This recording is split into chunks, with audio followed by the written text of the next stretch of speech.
తిట్టిన వ్యక్తి మీ నాయకుడే. అదే రామోజీరావు గారికి సంస్మరణ సభ పెడతాడు మీ నాయకుడు. అది క్యారెక్టర్.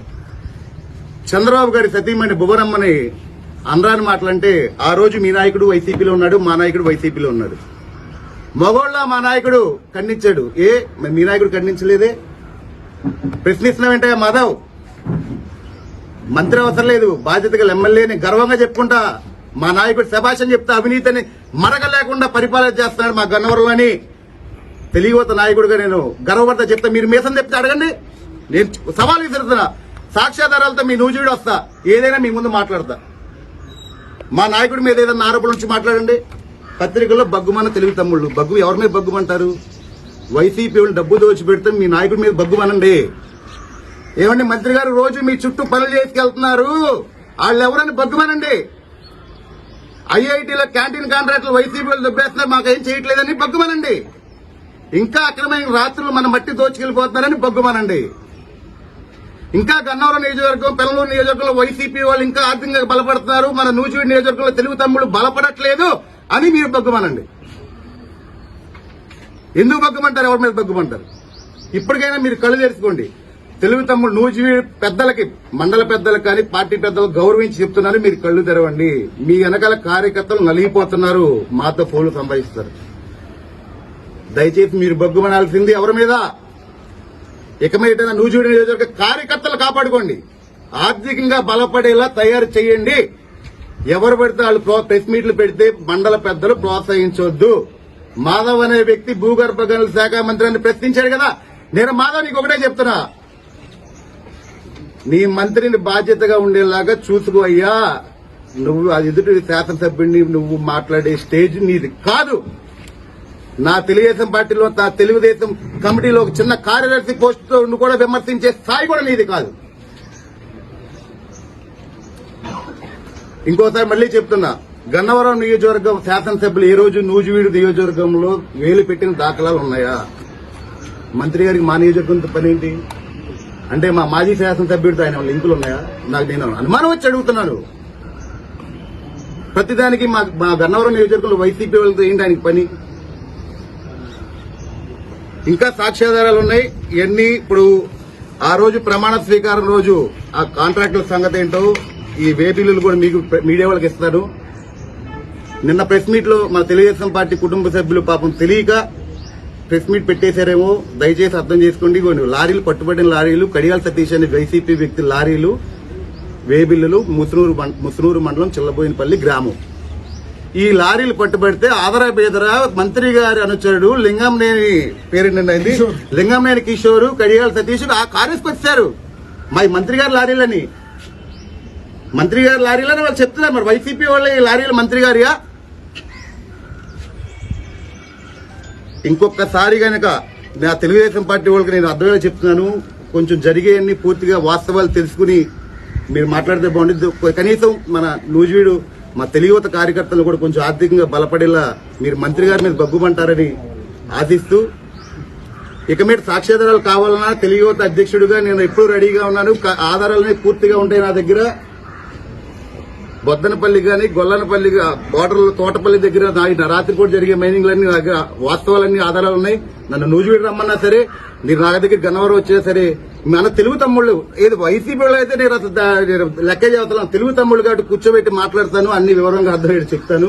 దయచేసి వైసీపీ వాళ్ళు కనుక ప్రోత్సహించినట్టు కనుక ఆర్థికంగా వాళ్ళ పనులు మా తెలుగు కార్యకర్తలకు, తెలుగుదేశం కార్యకర్తలకు అన్యాయం చేసి వైసీపీ వాళ్ళ కనుక మీరు ప్రోత్సహిస్తే చూస్తా ఊరుకునే నేను అంతా ఇది మృదు స్వభావం అయితే కాదు.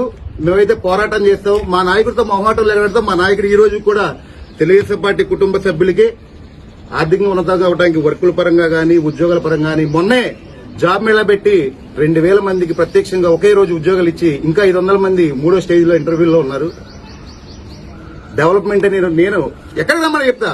మా గన్నవరం నేతలు డెవలప్మెంట్ అంటే మీరేంటో తెలుగు తమ్ముళ్ళు మాట్లాడతా. ఆయనకి పక్క శాసనసభ్యులు విమర్శించేంత టైం లేదు మాధవ్. ఆయన జరిగే అవినీతి గురించే మాట్లాడుతున్నాడు.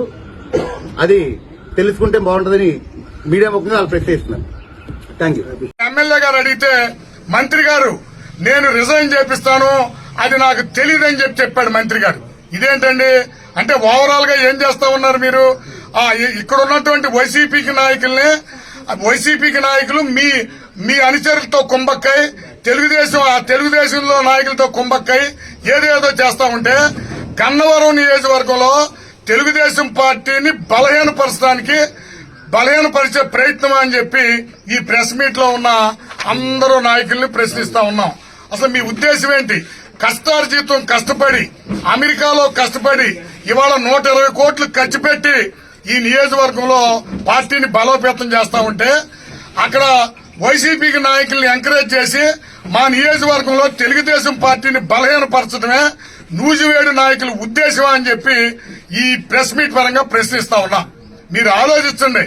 మనం డెవలప్మెంట్ కి వెళ్లి సమన్వయంతో ఉండే వ్యక్తి యార్లగడ్డ వెంకటరావు, మీరు అనవసరంగా రాద్ధాంతం చేసి మా గౌరవ శాసనసభ్యుల్ని అగౌరవపరచొద్దు, మా మనోభావాలు దెబ్బతీయవద్దని మీకు ఎదురు పలుకుతా ఉన్నాం. దొంతు చిన్న రాష్ట్ర తెలుగుదేశం పార్టీ కార్యదర్శిని. ముఖ్యంగా మీడియా మిత్రులకు, మా తోటి సోదరులకు, అన్నదమ్ములకి నమస్కారం, శుభాశీస్సులండి. మొన్న 5వ తారీఖు నాడు ఏదైతే గన్నవరం శాసనసభ్యులు వెంకటరావు గారు రాష్ట్ర పార్టీ కార్యాలయంలో మాట్లాడారో అవన్నీ కూడా మనం మీడియా ద్వారా విన్నాము, ప్రెస్ ద్వారా కూడా చదువుకున్నాం. కాబట్టి ఆయన గారు ఆంధ్రప్రదేశ్ చీఫ్ విప్ గా ఉన్నారు. పైగా గన్నవరంలో ఎన్ని బాధలు పడింది అనేది కూడా మాకు తెలుసు. ఆయన గారు కూడా చాలా దగ్గరగా ఉండి మాకు ముందు కూడా చూశారు. వచ్చినా కూడా బోల్డ్ ఇబ్బందులు పడ్డారు, అవి కూడా ఆయన గారికి తెలుసు. ఇవాళ గన్నవరం మాజీ శాసనసభ్యులు అనుచరులు ఇవాళకి కూడా మరి తెలుగుదేశం పార్టీ గవర్నమెంట్ ఉండి ఆ రకంగా నూజివేడు కాన్స్టిట్యున్సీలో అక్రమ మైనింగ్ మరి స్థానికంగా ఉన్న మినిస్టర్ గారు అవనండి, అనుచరులు కానీ ఎవరన్నా కానివ్వండి, ఇప్పుడు వాళ్ళ ప్రోత్సాహం లేకుండా వాళ్ళు తోమటం అనేది నేనైతే జరుగుద్ది అనుకోవట్లేదు. అది ఇవాళ జరుగుతూనే ఉంది. దానికి అది నగ్న సత్యం. అది కనుక దానికేదో మేమేదో తప్పు చేసినట్టుగా నిన్న మీ అనుచరులు పెట్టి ప్రెస్ మీట్ పెట్టి ఒకరికి 4 చేత మాట్లాడిచ్చేయటం, అర్హత చేత ప్రెస్ మీట్ పెట్టి ఇవ్వటం. మీరు అర్హత పెట్టి పర్లేదు, మాకు ఇబ్బంది ఏమి ఉండదు. వాళ్ళు ఎవరు నిన్నదాకా వైసీపీలో పనిచేసిన వాళ్ళు మళ్ళా మీరు రాగానే మీకు అనుకూలంగా పనిచేస్తున్నారు.